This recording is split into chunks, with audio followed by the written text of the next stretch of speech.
Небоеспособная там армия была украинская, там не было там бронежилетов, не было там топлива. Ну, послушайте, ну не все же были предатели, в том числе и в Украине, в Крыму.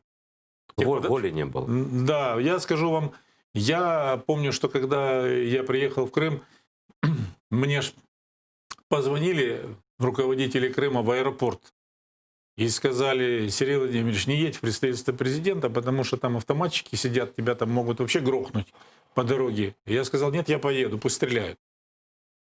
И, скажем, я недавно вот смотрел 5-часовой фильм там, Дмитрия Гордона о том, как захватывали Крым.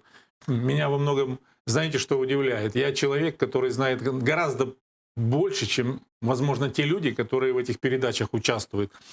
Или, например, адмирал Воронченко, который тогда береговой обороной Крыма на тот момент командовал.